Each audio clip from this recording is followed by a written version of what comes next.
as a wise man once said, an error doesn't become a mistake until you refuse to correct it.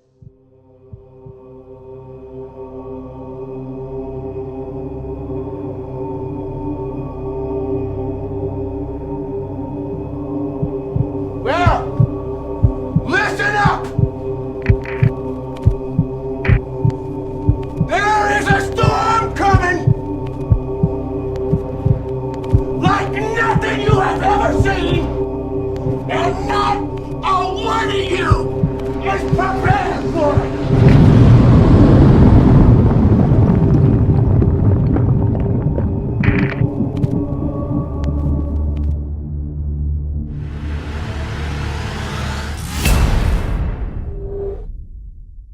There's no more secrets, just ignorance. Welcome to the 401 show, folks. Here we are again this week. What's going on, Dave? How are you? Great. It kind I'm of jumped actually into that great one. today. How are you guys? What's up, Sid? Hi, guys. Hi, Helen. Ladies and gentlemen, we've got this is Miss Helen. Helen of Troy. Do you want to be a little incognito, Helen, or do you want to go by Helen of Troy, or do you want me to throw it all out there? That's fine. You can throw it all out your there. your home address too? No, thank you. That's Helen Bertolis. Her home address is No. and her private cell phone number. Helen, welcome. Thank Obviously, you. we've known you for a while. Helen's been doing some stuff behind the scenes, and she's going to be helping us now, still behind the scenes, but promotions now and on the front of the scenes, absolutely both sides of Awesome. the pool party. teamwork. Yes. So, everything else good with you guys? Yeah. Everything's good. All right. Before I get started, as usual, I want to thank the powers upstairs. Man for, above. Again, keeping us from having our cars explode. We have our first sponsor, Tony. Yay. Thrive. Do you want to tell us about Thrive for Yeah. 60 seconds and no longer? Absolutely. I'm just kidding. Yeah, Thrive is awesome. You guys can check me out at tonyschwartz.lavelle.com. It's a 3-part nutritional supplement.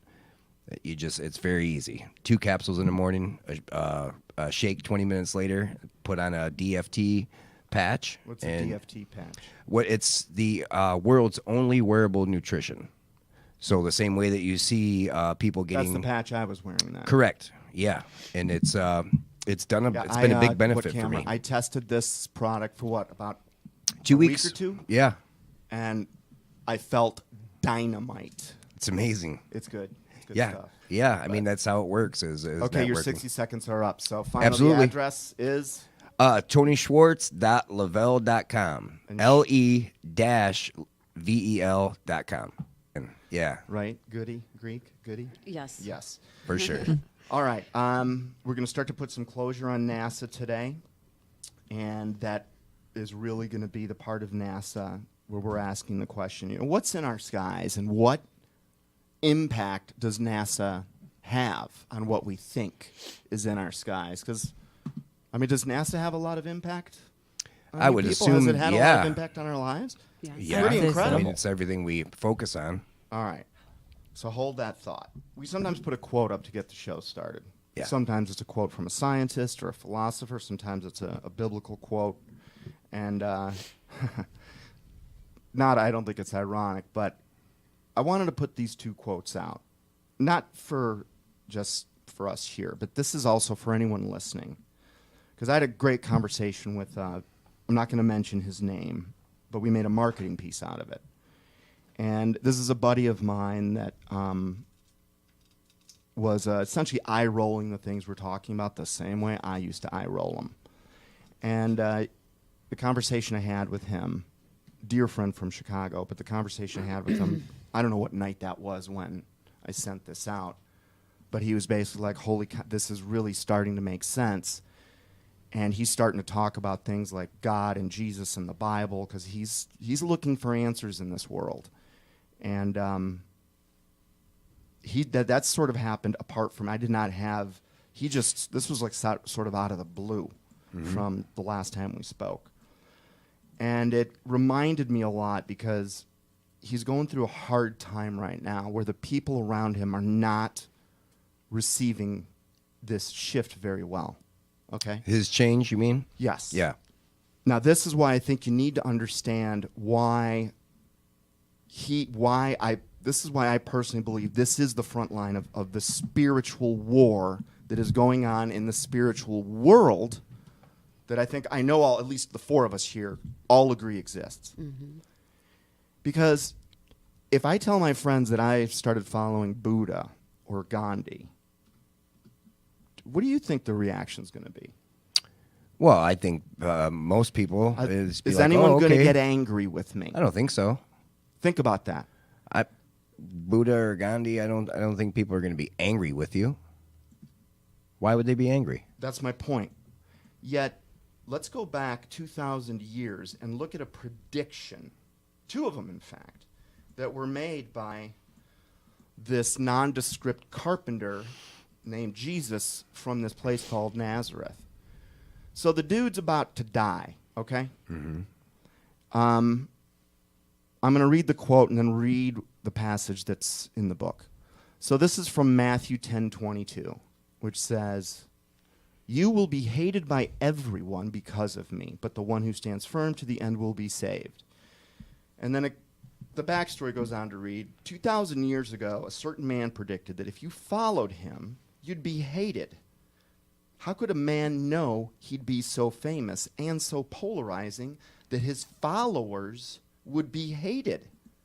No other religious figure has this characteristic, nor did any of them make such a strange claim, nor are any of their tombs empty.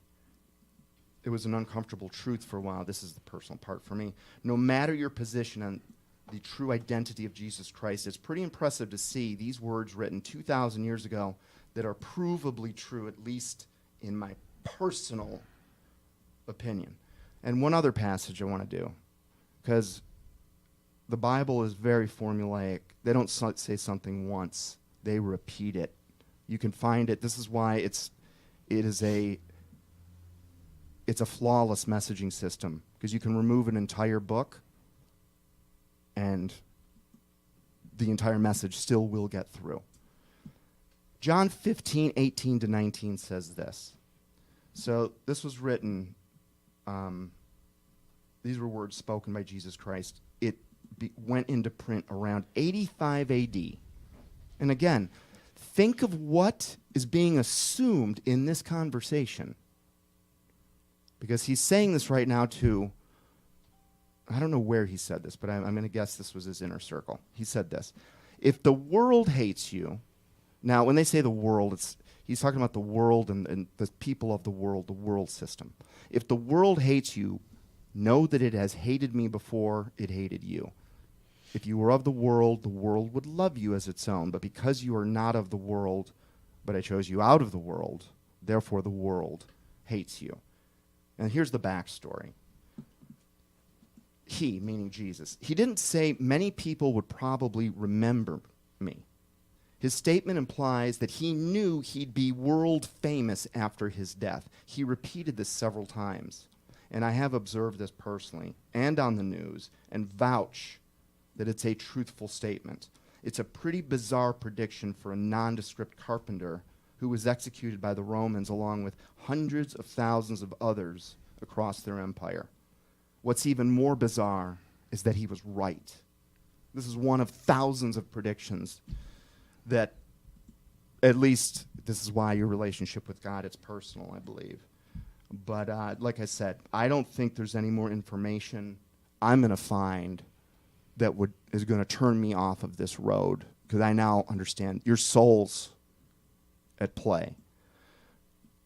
Have you guys felt any pushback yet in your personal lives when I know I was uncomfortable saying the word Jesus when I first started to realize he might be involved. What about you guys? Are you guys there at all? Or still not even ready to talk about it? I talk about it all the time, man. I can't say that I have had that, where it's really the persecution. I know that it does happen, and it's a constant thing for Christians around the world. But in my own personal life, no, I've always I'm sure there's people that would question it, with my history. You know what I mean? Of coming from a fallen man, essentially.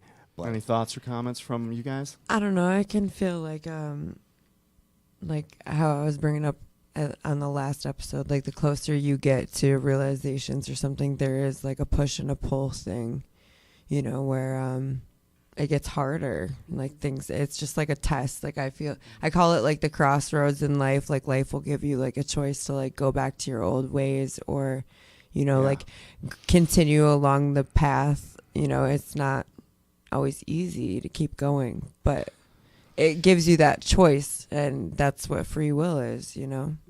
We're going to get back to that one. Good point. Helen, anything you want to say about this? Or I've experienced the push and pull also with spiritually, with the spiritual warfare. I would say, yes, I have experienced the push and pull lately. the world used to love me. Like, I liked the world, too.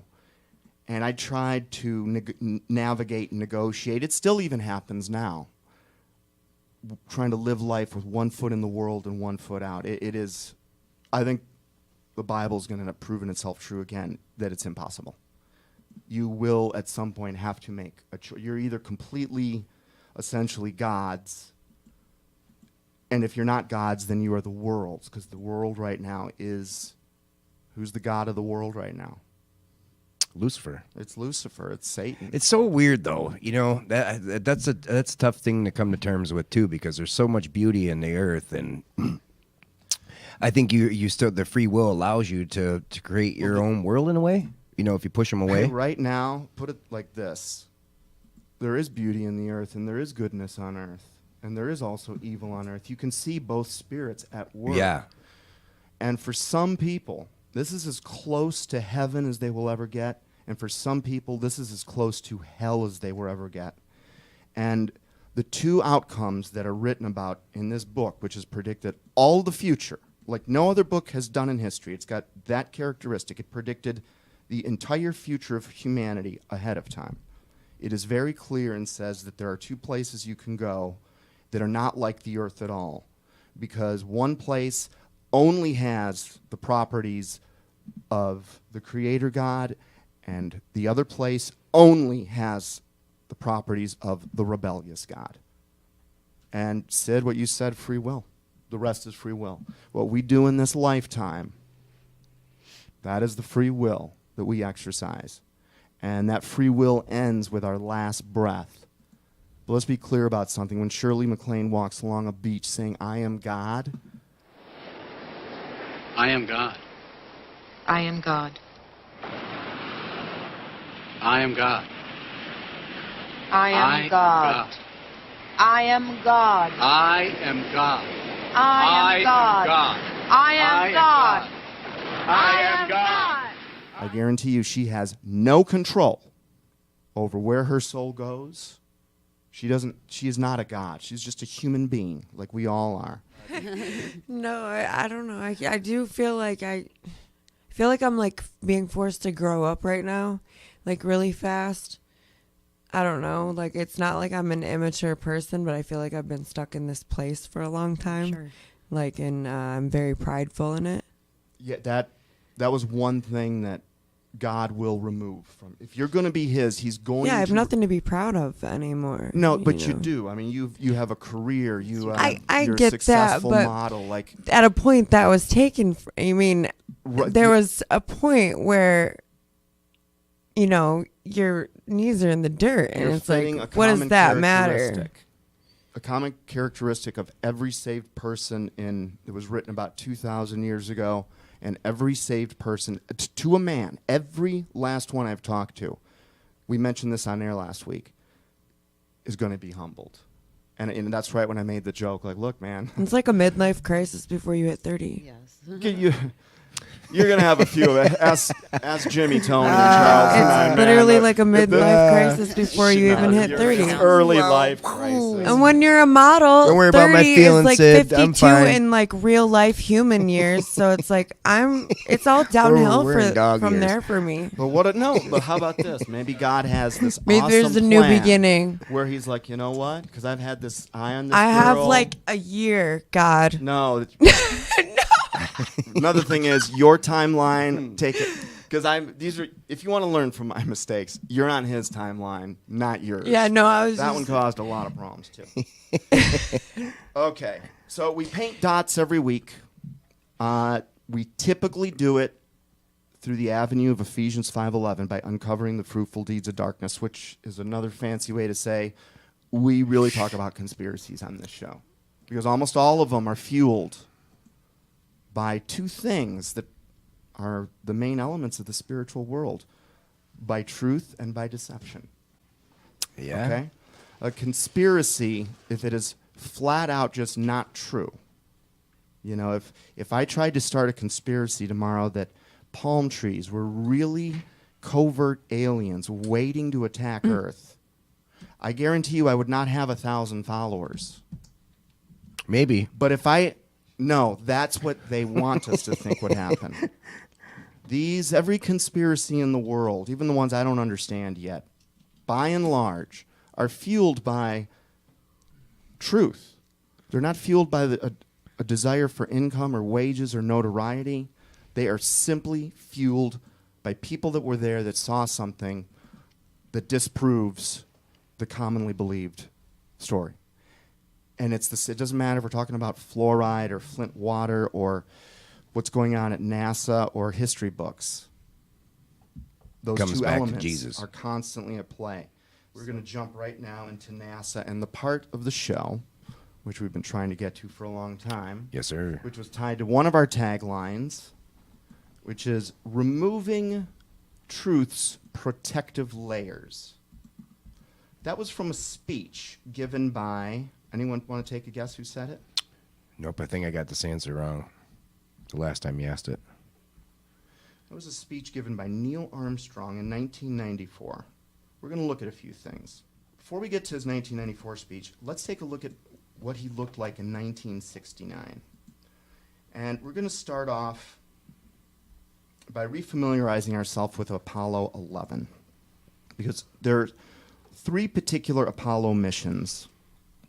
If you look at just those 3, you're going to find out pretty much everything you need to know about NASA. You'll learn it for yourself.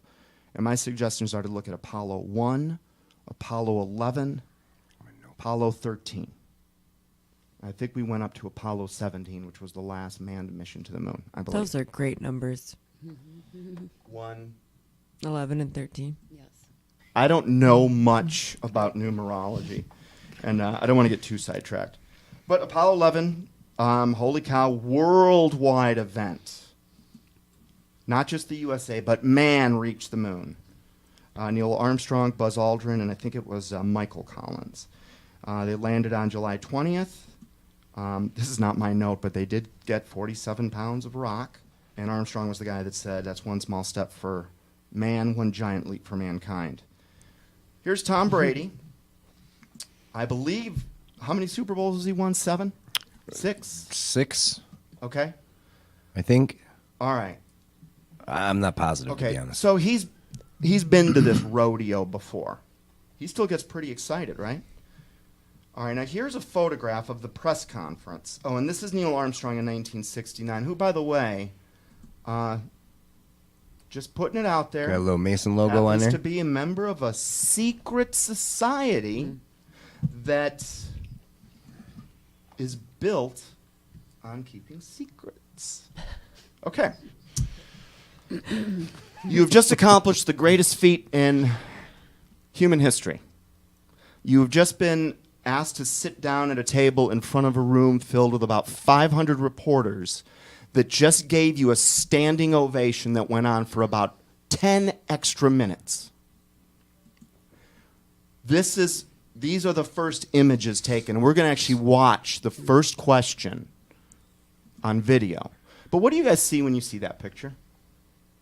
Does this look Concern. Looks like three, he's bummed out. Is this 3 men that just accomplished the greatest, or is this 3 men that got caught cheating on a test? Yeah, the guy in the end looks like he's They're all And depressed they're anxious. looking. Yeah. Concerned. looking down. They're all looking down. Yeah, Because like guilty truth's looking. Yes. Many Buzz is rereading the protective notes. layers was mouthed by one of these 3 men 25 years later. And the strange thing is that man, after this public appearance, essentially made 0 public appearances for the next 25 years. Wow. How strange.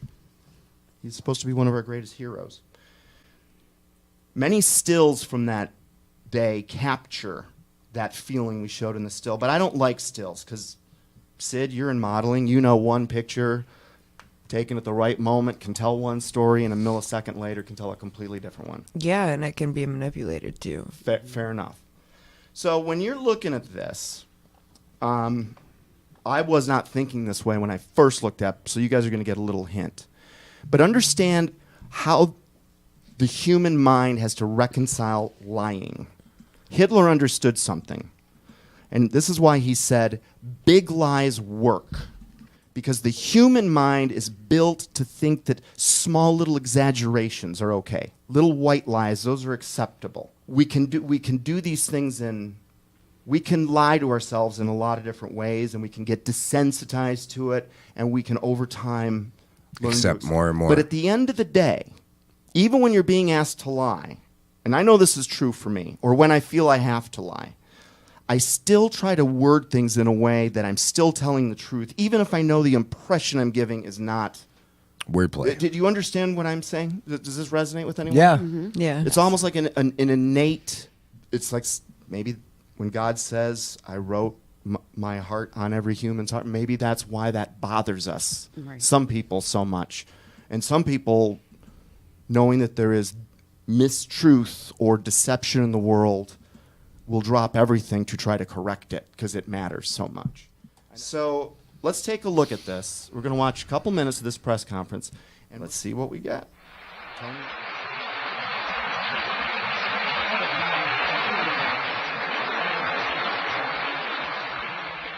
At this time, I'd like to introduce the Apollo 11 crew, astronauts Neil Armstrong, Michael Collins, Edwin Aldrin. Neil?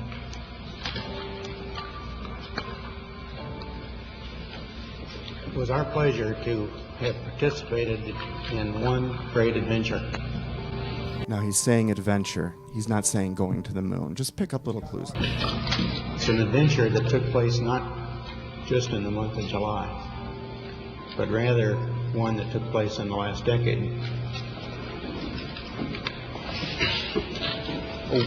We all here and the people listening in today had the opportunity to share that adventure over its developing and unfolding in the past months and years. It's our privilege today to share with you some of the details of that final month of July that was certainly the highlight for the three of us of that decade. In particular, the things that occurred on and about the moon.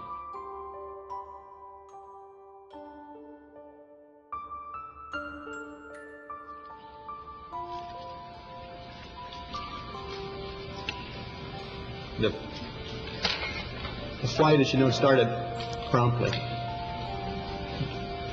And I think that was characteristic of all the events of the flight.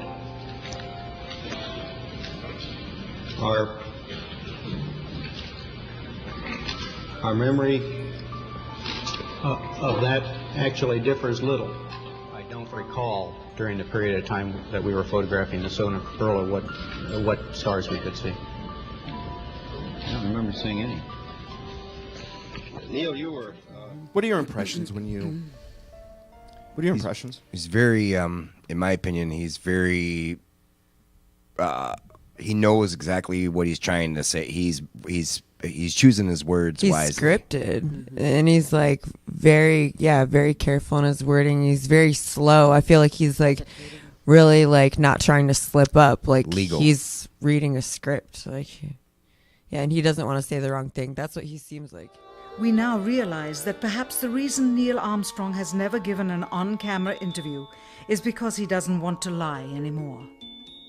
What threats may have been made upon such honorable men or their families to possess their reluctant cooperation and later ill feelings towards perpetuating this still darkened hour in American history? NASA's highest-ranking official, James Webb, resigned without explanation just days before the first Apollo mission. Why, when he was on the threshold of achieving the greatest accomplishment of his career? All 3 Apollo 11 astronauts also resigned shortly after their return. I think he's trying to serve 2 masters. He's obviously, it seems, getting pressure to remain inside of a lane, and he's trying to do that, but it's hard to tell. These are all assumptions. This does not prove the moon landing was a hoax, okay? There are enough guys that look at the science. There's plenty of that out there. That's why he calls it an invention. Now, exactly. Right. Because you can say that and not be a liar, because from his perspective, wow, has this been an event? I've been paraded in front of the world as a superhero. Astronaut Michael Collins would pilot the Apollo Command Module. Astronaut Edwin Aldrin Jr. would pilot the Lunar Module. And astronaut Neil Armstrong would serve as mission commander. July 16th, the day had come. The moon awaited. The men rose early, ate breakfast, and dressed in their spacesuits.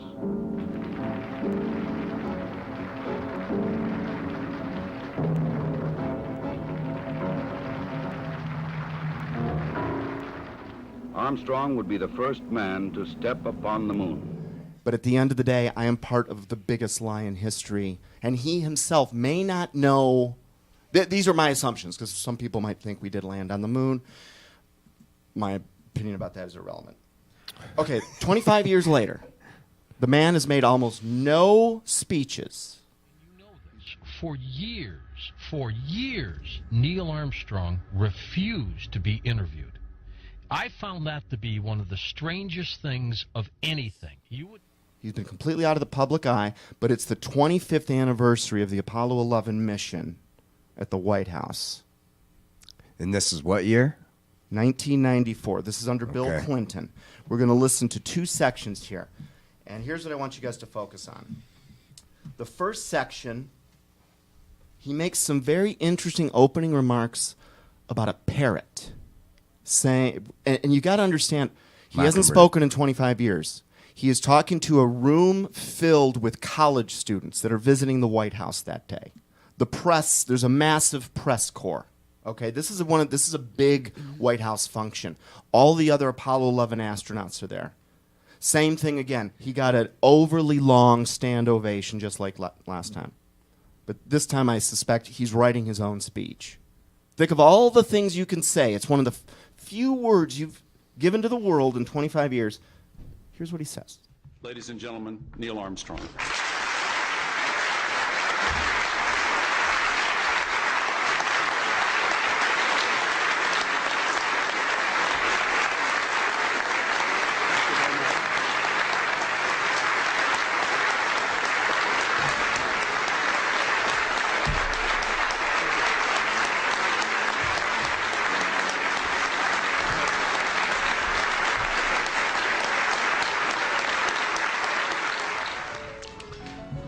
Wilbur Wright once noted that the only bird that could talk was the parrot, and he didn't fly very well.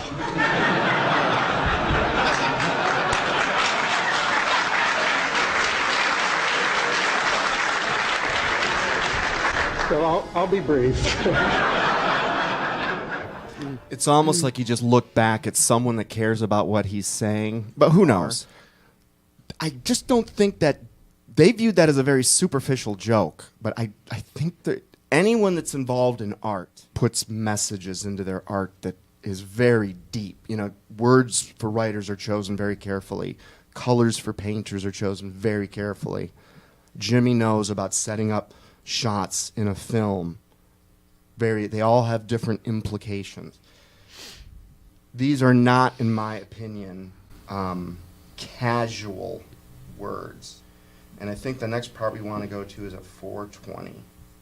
As he's saying this, he starts to tear up. This is where our tagline of Truth's Many Protective Layers comes from. Today we have with us a group of students among America's best. To you we say, we have only completed a beginning. We leave you much that is undone. There are great ideas undiscovered, breakthroughs available to those who can remove one of truth's protective layers. There are places to go beyond belief. Those challenges are yours. In many fields, not the least of which is space, because there lies human destiny.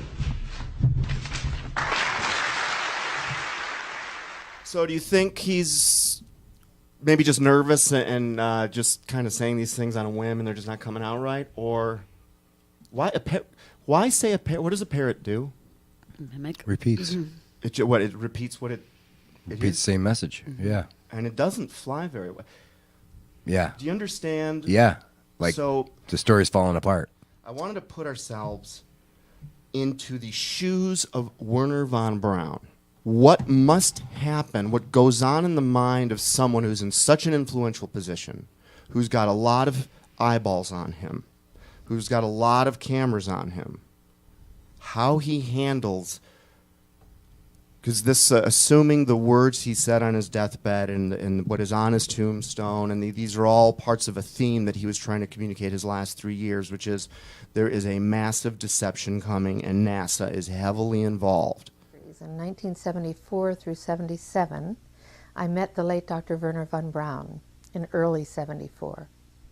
And over and over and over during the 4 years that I knew him and was giving his speeches for him, he would bring up that last card. And remember, Carol, the last card is the alien card. We're going to have to build space-based weapons against aliens. And all of it, he said, is a lie. If you discover that once you're into NASA, what do you do? Do you hold a press conference? Do you maybe start asking some coworkers, hey, do you break sanctified NASA law and go talk about what another department's working on and compare notes? Whistleblower, you mean? I'm just asking. Going undercover, basically. What do you do when you're a mass? See, if you saw last week's edited episode, there was this little part. With Tucker. Thank you. The Tucker Carlson revelation. Because obviously in 2006, when Tucker Carlson was just, again, he was doing his job. He was being the parrot that Neil Armstrong is referencing here. Mm-hmm. And that segment proved that Tucker Carlson is selling us emphatically the idea that Building 7 is irrelevant to 9/11, yet it was proven just a few years later that the most important smoking gun / piece of evidence in the entire 9/11 story is Building 7, and he wasn't even aware of it. Right. It was from March of 2014. In it, Jones asked Tucker Carlson about the most basic problem with 9/11. Carlson's reply stunned me. Finally, have you seen Building 7 collapse, the Solomon Brothers building? No. Building 7 was not hit by an airplane. No, I'm familiar with conveniently. I know, and it came, yeah, and but it came down. But have you seen Building 7 collapse, the Solomon Brothers building? No. The fact that Building 7 collapsed. I'm fully aware of that. I've actually read a lot. I want to show you that right now. Jane, what more can you tell us about the Salomon Brothers building and its collapse?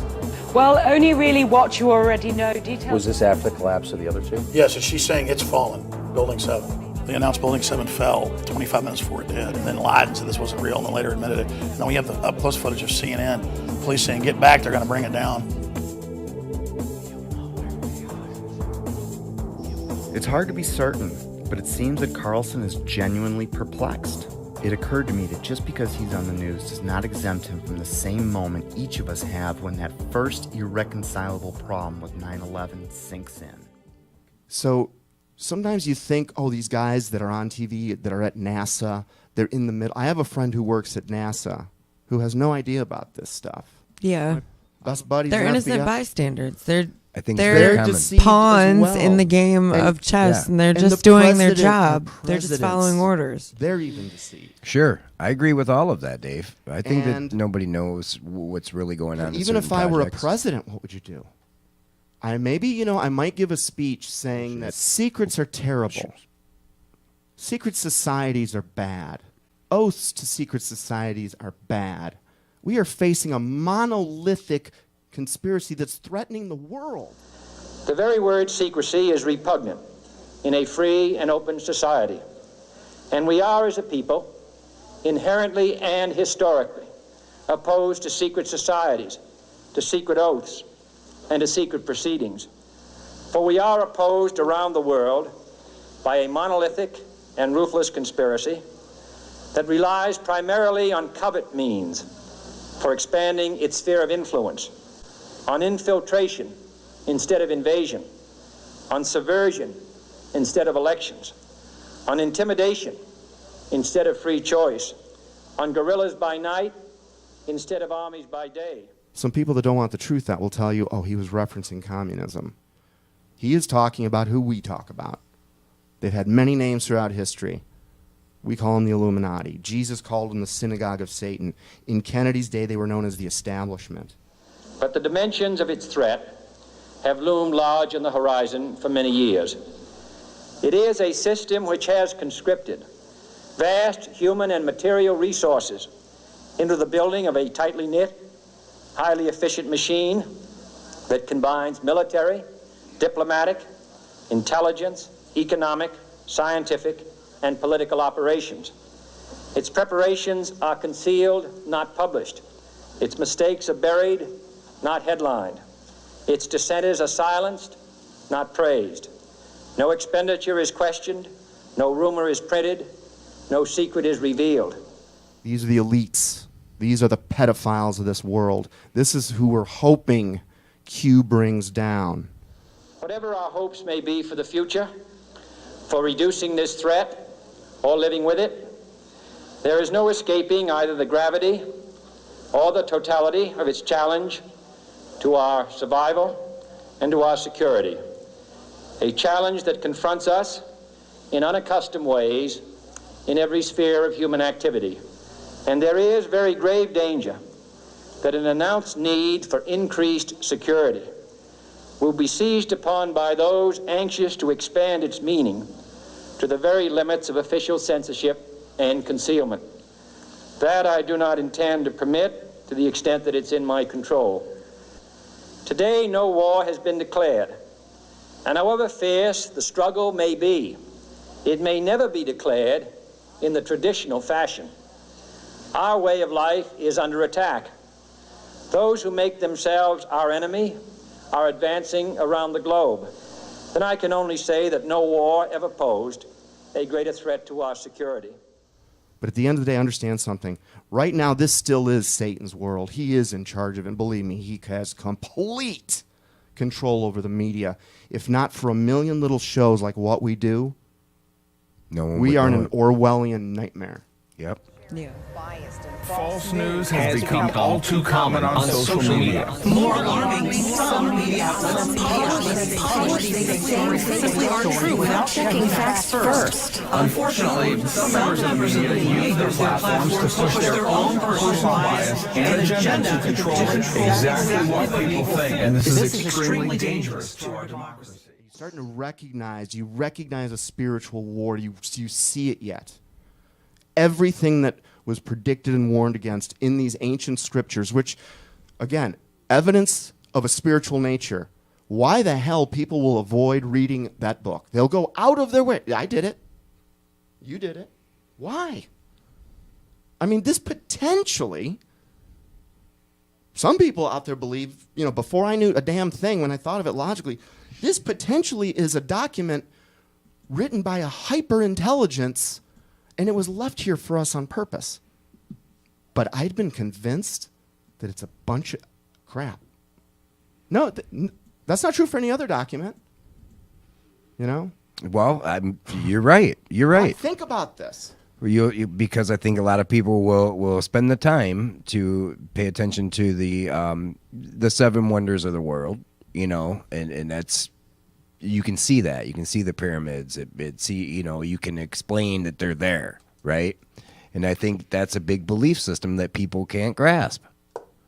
But you're right. The Bible's there for us to explore, and it tells you that you should be studying. My point is let's say the only thing I'm trying to put a light on is until I was the age of 42, I essentially had a negative magnetism to that book. I didn't want to look at, and when I just think about it in a cold, clinical, logical way, it makes no sense. It was completely illogical. Meaning, and as these things were happening, I was recognizing the brainwashing that had been working on me my whole life. And once you completely pop out of it, you can look back and you now can see the forest for the trees. Were these astronauts men of faith? Great question. We're going to get to that in 1 second. Perfect lead in. Have you guys ever found it odd that they write a press release for a potential tragedy before the tragedy happens? Yes. It happens all the time. It does in the happen form all the of drills. Hang on. How often? I only know about really 3 cases in history, and I'm going to show you 2 of them here. Now, maybe there are others you can just... I know of Eisenhower on D-Day writing a letter in case his invasion was not successful. The only other place I've seen that, because I haven't also looked for this, is there are 2 particular Apollo missions that we're going to look at and ask some logical questions about, because they had a press release written about the mission's failure while it was actually in flight. The concept, though, of writing a press release, writing a message about a project's failure before the project's outcome is concluded, does that sound logical to you? Of course. Yeah, why would you be So looking if for your the CEO, negative? Charles, said, hey, all right, we're going to be launching this new platform, but what I'd like you to do is write a press release in case it ends up not working and we have to close it down. I wonder if during 9/11, someone in our administration, now granted, Apollo 13 was stretched out over 4 days, and 9/11 was stretched out over 1 day. But could you imagine, like, after the first building fell, like, it occurring to someone to go, oh gosh, we better go write a press release in case the second building falls? No way. Could you imagine if your mom was just in a bad car accident and she was in an operating room and we don't know how it's going to turn out? Could you imagine yourself making any funeral arrangements yet? No, not As a at human? all. Yeah. Okay. It'd be morbid. Now, something happens when we're told something over the television. This big gray area of misunderstanding connects all of the dots that the television, the mainstream media, paints for us, which when you go investigate the gray area, you find out, whoa, that's not how these dots connect. Because I'll say something. As both someone that is an individual, I could never imagine writing such a press release or even expending 1 ounce of energy on anything negative like that. Ever. I've never seen it in my experience.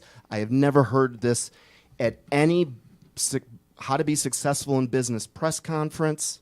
The only thing I can comment on that is I've been the guy who's at the top of an organization, the largest one I've ever been involved in, had 200 people below me. I could never imagine, I don't think it's a responsible thing to put that much effort into proposed failure of something. Nonetheless, it's the government, and there's processes that we simpletons don't understand. Okay. I'm going to read you a press release. Now remember, what was the date of the Apollo 11 takeoff? Do you guys remember? The 16th. 16th. Good eyes, Sid. This is written on July 18th. This is Apollo 11. This was the successful one, the first one. We got there and back. Okay, don't confuse this with the next press release I'm going to read you, which is Apollo 13. That is the mission that we all think we know about because they made a movie out of it. And that's the one that got damaged in flight. So we're still this is Apollo 11. 2 days into the mission. Think about this. going to read you this letter. This was written to H.R. Haldeman, who I'm going to guess was Nixon's press or chief of staff. But he ultimately ended up, I believe, going to prison in the Watergate scandal. And Bill Sapphire, 2 days out, everything's going well. Someone decides to put some effort into this following letter.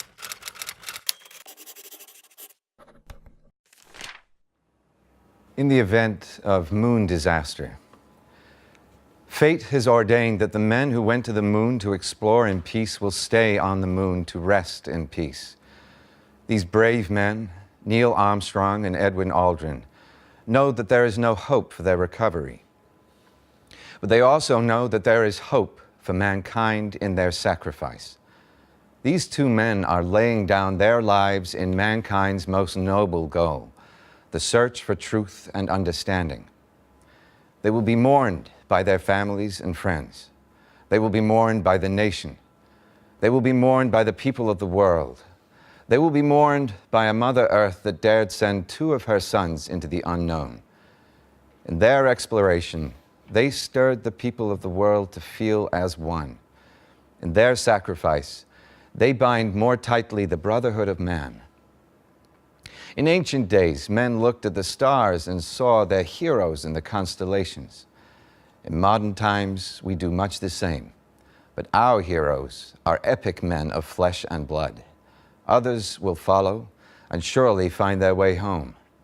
Man's search will not be denied, but these men were the first, and they will remain the foremost in our hearts. For every human being who looks up at the moon in the nights to come will know that there is some corner of another world that is forever mankind.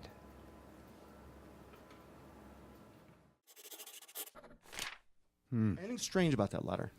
That's crazy. I don't know. How many men are they talking about losing in this particular? Two, and Wait, there's how many men were on the mission? Right. There's three, but didn't one stay up? Didn't one stay in the capsule? So maybe then we should find other press releases that would have included all three, or maybe just one guy died. Well, I mean, if two are going down in the lander, okay, is what I meant by it. So like maybe Israel's they just crash. So what they thought was the riskiest part of the mission, they'll just have a press release written for just that part. Well, I'm Because assuming. how many? By that logic, only two names are mentioned here. Right. Aldrin and Armstrong. Where's Michael Collins' name? Okay.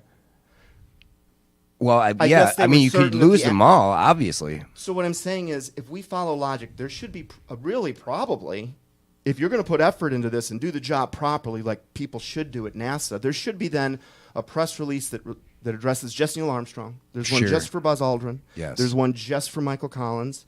Then you need, looks like they're getting into combos, because this combo has Neil Armstrong and Aldrin. Mhm. So we'll need one that has Armstrong and Collins. Then we'll need one that has Aldrin and Collins. If you're going to Do do you them all. underst- Yeah, I'm with you. Yep. Okay. If you're going to do them all at the same time, you know, if you're going to write these just No. in case, so you have it worded correctly for the public. And you're doing this 2 days after the mission's... Really? Yeah. Okay. How about this? Here's my theory, and I know we don't like hearing theories, but maybe these three guys knew what they were getting involved in. And they were got a maybe warning. threatening to talk about it and to let them know how serious their situation was, because Michael Collins maybe is in. It's just a theory. He didn't look like he was in. His ass looked just as nervous as they did. He might have. He might be in, i.e., with his soul. He may have pledged. Look, I'm not. I do not agree with this, but no, I'm not going to have you kill my family. And if you saw the edited episode from last week, you know that they will kill your family and then make it look like you did it and then shoot you twice in the back of the head. So what I'm wondering is, and when I go back and look at this picture, that's Michael Collins, Neil Armstrong. Yeah, look at how Collins has got his hands. Buzz you know, Aldrin. Maybe while these guys are literally in some safe house for 4 days while the mission's supposed to be going on. Or maybe one of them's threatening not to do the filmed rehearsal, because I'm going to show you some images of that. You know, these guys are. You want to know if we're serious? Here's the letter we just sent to the White House. Mm-hmm. If you do not go along with this letter goes out tomorrow, and you never will. Now, see, the guy I see in this press conference up here, that to me is a guy that is in a moral quandary. They're both looking at their notes, and it almost seems like they're trying to kick, as you said earlier, Helen, the script. Yes. They're staying on target of what they're to say and what they're not to say, like a legalese. So the only press release I could find on Apollo 11 was that one that seemed to focus on the lunar lander separation and the extra risk, I guess, in actually landing on the moon, and they didn't address the other parts. All right, now let's go to Apollo 13. All right? This mission goes haywire, like first day in, I think. We've all seen the movie. Just Tom Hanks and Gary Sinise, right? In the yes. movie, yeah. Okay. So in the movie, yes. This one I can understand a little bit more. I don't have the date on this, but this was also made while they were in flight. It reads like this. This was the official PR release. If the astronauts unable to get back safely. And it reads, on behalf of the people of the United States, I wish to thank you for your kind message of sympathy concerning the death of the Apollo 13 astronauts. Even though it has long been recognized that space exploration, like all of the great pioneering ventures throughout men's history, involves possibility of losses, we are deeply distressed at the death of these brave men. After the cause of the accident had been thoroughly analyzed and corrected, we look to the completion of the goals of this mission. Here again, all of NASA is scurrying around. They're trying to jerry-rig breathing connections that were meant for a re-entry vehicle that exists in an orbital lander that they're not going to have access to forever. Every guy has been woken up. He's at his post. I just don't believe that they also woke up the PR guy to go, hey, why don't you start writing something right now just in case? Because honestly, notes like this take 3 minutes to write. It's just not a natural human frame of mind.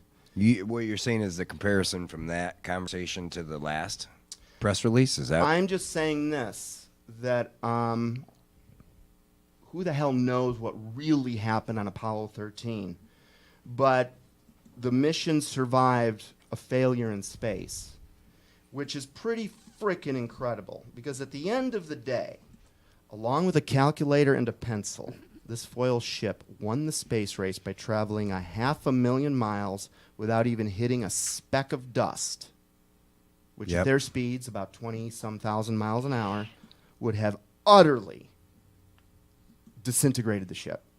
Look at that piece of cardboard and foil. Okay? That won the space race, really? I don't have a position on whether we've been to the moon or not. I haven't studied it enough. There's a lot to cover. But it's hard to do. Well, I have watched a video that does point out all the anomalies. That there's no big crater under it. If you were landing, there should be like a cone under the. Having seen hundreds of rocket firings when I was employed by Rocketdyne, I know that the jet of the lunar module lander, the lunar lander, would have created an enormous crater. It would have scoured the moon's surface. It would have tossed up rocks, sand, everything, and created a crater maybe so large that the entire lunar lander could have sunk into it. After all, we're dealing with a 10,000-pound thrust engine, which is pointed directly at the surface, lowered into the surface, and yet if you look at pictures of the lunar lander on the moon, there is no disturbance whatsoever under the lunar lander's rocket. And no dust deposited in the pads, the cup-shaped pads at the bottom. That's another good point. Dust would have been blown 6 ways from Sunday and would have landed everywhere. I mean, how did you start to wake up, Sid? Asking a lot of questions, very young. Why do you think you cared and other people, you can tell them about Flint water, for instance, and they just shrug their shoulders and move on? Why do you think you care? I think I'm meant to care. I think there's something I'm supposed to do about it. I think there's a reason it makes me uncomfortable and other people are able to live day to day and it doesn't bother them. See, for me, that's like evidence. There's something written on your heart that you saw as so unjust or so untrue or whatever that you had to do something about it. Yeah, it changed my life the day I came to the conclusion, or I researched it enough to be like, oh my God, this is just mind blowing. Yeah. When I was in the world, that was a lot easier. That is easier. Frankly, it's a lot easier to. But when you got to realize if you are gonna get hooked up with God, you are just a pilgrim moving on through. You're not home. Okay, now let's go to Apollo. We've talked a little bit Apollo 11, the successful moon landing. But there were 10 missions before Apollo 11, obviously. We talked about Apollo 13. So you guys remember Apollo 1? A lot of these I'm not very familiar with. It's something that I really like to get back and research to see, what they say is technology and look for myself now. I do realize that all this happened, but a lot of this happened before I was born. What about you guys? Any impressions you have when I say Apollo 1? Anything in... No. I mean, okay, it says 67. That was like around the time my mom was born. So, I mean, that's the only reason I know that period of time. Okay. I think most people, you hear about, like, say now, you hear about these new launches that are taking up satellites or whatever. You hear you see the quick blurb on TV and you move along. Right. So, I didn't know much about Apollo 1 either, but I found a few interesting things. The man on the left here is an astronaut by the name of Gus Grissom. Ever heard of him? I've heard that name. No. Famous astronaut. He would have been, if you've ever seen the movie The Right Stuff, which was the story of the early days of NASA and the test pilots that became astronauts, he is one of the main characters. Okay. I don't know who plays him, but... So, this is a very famous astronaut. And remember what we said earlier in the show about you're in the public's eye and you discover something that changes you. Everyone at NASA and Apollo, and everyone, the word on the street from the White House to every major mainstream media outlet is saying, we're on, we're going to the moon, we're going to make it, we're going to beat the Russians, we're doing it this decade. And Gus Grissom is out there going, guys, we have no chance of making it to the moon. I mean, this is a farce. We haven't even... And things that NASA was saying, he's coming out and contradicting it, saying what they said there is wrong, what they said here is wrong. Oh, publicly. They offed him. Now, they don't... What I've learned by studying this enemy, they don't do it at night in your sleep. They're going to do it in front of the world. They're going to shoot you when your limo's windows are down. Okay? And of course, this brings up the subject of the death of whistleblowers. Men like Gus Grissom, who was burned to death along with Chafee and White. He went pretty open with it, putting a lemon on Yeah, he was going to give an interview about what he really thought about Apollo. And as you say, he hung a lemon on the command capsule on the day that he was murdered. We could go on for quite a while about the death and injury to people that have pursued this Apollo hoax subject very diligently. These guys are in their capsule. And what's incredible, and I don't think this is an accident, but I went and read the mainstream media articles that came out in those days. Again, thank you, Internet. We can go back and read the story of the day. And there was a common element I found in about 15 different newspaper articles. The amount of space that was focused on the screams of terror that were heard coming out of that capsule as that thing burned. It was very odd, very dark. And again, to see that Columbia's lost, Columbia's lost, Columbia's lost, Columbia, when you start to see these patterns. This is what I'm talking to you. When you study these things to the level of becoming a counterfeiting expert, you start to notice these things a lot more quickly. So what I suspect happened, just my theory, if NASA really is this evil organization, and that really is supposed to represent a serpent's tongue cutting through the logo, and NASA really means deception in Hebrew, and if it really does look like they're deceiving us on some levels, whether that's the ISS or all these moon landings, you're now starting to sound like something that has all the characteristics of where evil comes from. And this book that I refer to a lot has some very specific thoughts about where it comes from. And this, to me, matches up perfectly with their MO. So Gus Grissom is killed. They go out of their way to have photographs of the burned equipment. What is interesting, remember last week we talked about Larry McDonald? Yes. If you guys Plane saw crash. the edited episode, did you guys see the part we included about how right off the bat, Larry McDonald's wife was saying, this was a conspiracy, my husband was murdered. Yeah. Okay?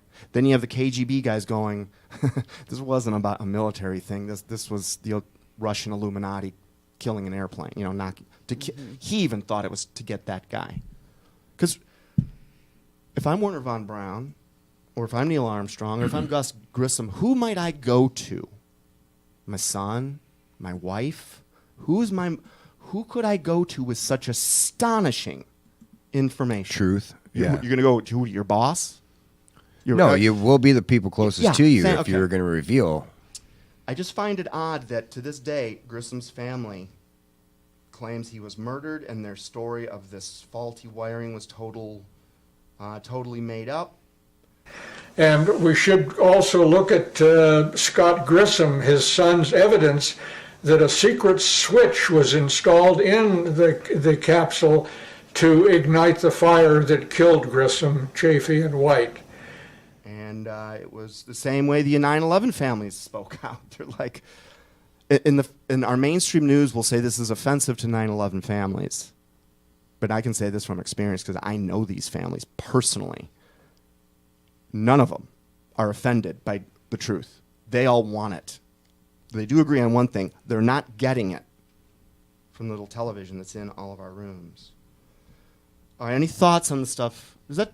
Man, it's pretty in depth. I mean, it's a lot of research to catch these points, Dave. Because I don't think, as say the average viewer, that you catch these things, you know. But now, when you start seeing how there's keywords in media, like what we've watched over the past few years with politics, you hear in news reports where they repeat the same thing. Right, and I don't know if anyone's seen that Facebook video where it shows all the people, all the newscasters, same thing. You can actually sync up 100 local stations, and they word for word across the whole nation. False news has become all too common on social media. More alarming, some media outlets publish these same simply aren't true without checking facts first. Unfortunately, some members of the media use their platforms to push their own personal bias and agenda to control exactly what people think. And this is extremely dangerous to our democracy. It's teleprompter. We and have a propaganda system. Correct. The only real journalism left in this world are people that are in our genre. We're not really on current events. We review history more than anything. But Right, but when you go back and look at history and you know what's been revealed to us presently, that's where you can see it. You would apply it to today. You're like, whoa, that didn't make any sense. You might have fallen for that in the 60s, but you don't fall for that in the 2000s. You know what I mean? Right. You don't, or whatever, 2019. You don't fall for those things anymore. What decade are we on anyway? I'm still used to going, dude, the 20th century. Well, that's and ancient time. To be honest with you, I was never a great student. High school or middle school where you're learning these things. I know it's force fed, but if you're not paying any attention, you're just trying to get that sweet D+. You know what I'm starting to figure out? Is God, I think, is at work in your life even back then? Because honestly, what did being a great student get you? Yeah, nothing. It got you into a good college. Mm-hmm. And then what does that get you? Debt. Well, it ends up, here's what you do is if if you get too much of an education, you will never find God. I'm sorry, dude. You will be so far indoctrinated and so full of the initials after your name, you won't even look. Trust me, because I was there forever. So he might make some of us F-ups when we're younger on purpose, knowing that. I wasn't looking at you. I believe that. Not that part. But, you know. All right, let's look at some other strange things. Sure. Remember all this talk of rocks? I mean, we keep talking about all the way back to the Quran. Moons and the moon rocks. Very, very important thing. The fifth element rocks. They keep talking about the rocks in every newspaper article. And, well, it was very important because what did the astronauts do with these rocks? What do you think the American diplomats did with these rocks? Set them on fire. No, they gave them to people. Yeah, gave them away. They gave them away to different ambassadors or from around the world. Okay. I would think. Okay. So what's happening now is you got people souvenirs. That we sold them. That are growing up in the age of information, who don't believe NASA really went to the moon, and they're now starting to occupy positions in the diplomatic offices of many other nations. So they've been checking out these rocks. Wood. Huh. So far, every one of them is a fake. Has been petrified wood, and it's. I'm just surprised that petrified wood could somehow get on the moon. You know, what a dumb mistake someone made to choose a prop that wasn't even actually completely a stone. In a lot of ways, they don't see when you lie big, you don't have to try very hard, because everyone assumes, oh, he might exaggerate. Okay, if he said he makes $100,000 a year, he probably makes $80,000 a year. We exaggerate things like that. You understand? Right. That's natural. But big lies. Oh, I got drafted by the Cowboys. That is more. Never mind. I'll tell you about my bar escapades later. Oh my goodness. Okay. So you noted. I spent a lot of time in the last month or so getting really, really refamiliarized with NASA. One thing that makes it very hard to study about Apollo 11, humanity's first successful mission visiting another world. Do you know NASA's lost two things that were critical to that? What do you guys think they were? The flag. What? No, critical to the mission. Oh. That they've lost something and it's critical to the mission. So one is we've lost all the data. I'm going to show you. Oh, yes, that's right. Yep, I know. I've seen this. But you guys know that all the video of that mission is lost? Yeah, re-recorded. Come on. Recorded over. Yeah. They ran out of tapes, right? And they didn't, so they recorded over them. I'm sorry, part of the conversation. That's like someone taking the U.S. Constitution. Wow. We're all out of paper. 10 years in, yeah, right. and using it to, start a fire. Write down their list of to-dos. I'm just sorry, dude. Mm. That's what I'm saying. They got all this equipment and they don't have a VCR tape or whatever. The major budgets. You couldn't send somebody down to get some new VHS tapes. This is from, I think this is from Wired magazine. I could be wrong. I'll just read you the first paragraph. This is 25 strangest mistakes in history. And Apollo 11 made the list of the 25 strangest. Guess what other events are on that list, by the way? 9/11. It reads, while it was one of the most watched moments in television history, with more than 500 million viewers, Neil Armstrong's historic first steps on the moon, July 20th, 1969, were accidentally taped over. Now, if it was an accident, how do you tape over 100 reels of film? I'm sorry, just a question. For sure. I know we're not supposed to ask those these days. That's right. NASA admits that it erased its only high-resolution images of the first moonwalk to make room for electronic data from a satellite. They erased a lot more than that. Officials from the agency have concluded the data could have produced high-resolution images. So basically, they're saying the dog ate my homework. And then we've got some other articles and quotes from officials at NASA and outside of NASA basically saying this is utterly ridiculous. Okay. So an incredible story. They have no way now of proving it. And the more we learn about science and the more humanity has access to what scientists know, the less this story makes sense. And there's a little bit of a shift going on because philosophy is coming back, because we lost it for a while. Philosophers were very important, literally up until about the 1900s,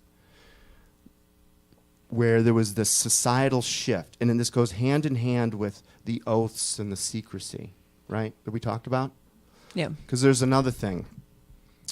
The image, if you saw a guy with glasses and a lab coat, is he smart in your opinion? Like, typically it's, yes. Your mainstream media initial guttural impression, is that what a smart guy looks like? Yeah. Okay. What's funny is to read the writings of some of the smartest people of the day, including the philosophers of the day, who were beginning to sense this shift, that even at college levels in the early 1900s, we're beginning to sense this shift of specialization. And it's just interesting to see like the president of Princeton writing a letter to the president of Harvard in 1912 going, what is the rush to have these kids pick their craft in their first... They should learn a little of everything. Why this rush to specialization? And these two guys were agreeing with each other. But what they're the presidents of, they're seeing this rush today. And who do we view as the smartest guys? Oh, well, that's Mark Zuckerberg, who has zero EQ. Who are the smartest guys? The scientists, the guys that are hyper successful, intelligent, and knowledgeable in their field. Like, I've got friends that are PhDs, MBAs, that are literally at the tops of their fields nationally. They write books that... peer reviews. But to be honest with you, yes, they are experts at their little part of the world. Correct. Yeah, you chose one study. And they themselves, the best liar is ourselves. They've allowed themselves to get snowed into believing that because they're so smart in this one particular area of their field, everything else they think about is right. We'll digress for a second to discuss one of the main defenses that people make to show or argue that we had to have gone to the moon. And they often say that there would have been so many people involved in the conspiracy it would have been impossible to keep it quiet. The only people who would have known about the hoax would have been those on a need-to-know basis, and that would have been very few people. You have your astronauts, you have the people filming everything and building the locations, and you have the people authorizing it, and that's it. Everybody else would have been doing their one task in the line and sequence of events that they were responsible for. And this segues into another defense made by people who believe we went to the moon, and that is, why didn't NASA have them do things over after they made mistakes? And the reason for that is that this was live, and not everybody was in on it. And those hundreds of people you see at Mission Control, they're not in on it. You got the surgeons, they're monitoring the heart rate. You have the data guys, they're monitoring whatever is coming in on their feed. And everybody is looking at a live event, and all over the world, people are monitoring a live event. So there were no do-overs. And that's part of the deception that's going on. Mm-hmm. And I know that because I got pulled out of that world where, the world I come from, if you can throw an MBA behind your name or a JD or so a few good initials like that, it's going to make your business a little bit easier. Specialization. I mean, we've got kids going into highly technical programs at the age of 18. STEM students. It makes, a slave society needs scientific slaves too. And that's how we get those. All right. We at 1 minute, Jimmy? All right. So let's take a look. We're going to spend that last minute. NASA takes photographs or claims to take photographs. By the way, do you guys think an actual real photograph of complete single shot photograph of Earth actually exists anywhere in the world? No, it's all CGI. It was sort of a trick question. Well, you should be able to, though, with all the satellites that we have there out looking. But there is none today. We did, however, supposedly get one in 1966. That's the first time we supposedly photographed the Earth. This is what was called the photograph of the century. This was the proof that Sir Fred Hoyle said just 20 years earlier, God, if we can ever get a picture of the Earth as a ball, it's going to change everything. So when they do give us pictures of the ball that they claim to be monitoring for us, right here on the left, that's the United States. We got Florida right where my mouse is. You got Mexico right here. You guys following me? Mm-hmm. Yes. Okay. Now, 3 years later, look how much the Earth shrank. Can you guys at least see that these pictures cannot one of them can't be accurate? Do we agree on this? I can agree on that. Okay, that's all we needed to see. Looks like they might have done the change between 2012 and 2013. Right? You guys see it there? United States. United States. Right there, guys, is a reason. See, when someone gives me a reason not to trust them, there you go. I just about stop trusting them. Yeah, photos. These are all photographs from NASA. For you people listening that trust wholeheartedly, like our news and our government and our space agencies that really build the walls of your belief system, they've been telling you lies. You know that they've lied to you before. What you just don't know is how deep it goes. That's what we uncover on this show, and we're going to keep doing it every week. It is not to bring glory to ugliness and evil. At the end of the day, it's to show you that it's very real, because we are in real danger as a humanity and individually. And there is only one solution I know of that has ever been presented through history that's credible. And that is the gospel of Jesus Christ. Get to know who he is. The answers to all these problems are in there. Have a great Easter, you guys. Have a good night.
There's no more secret.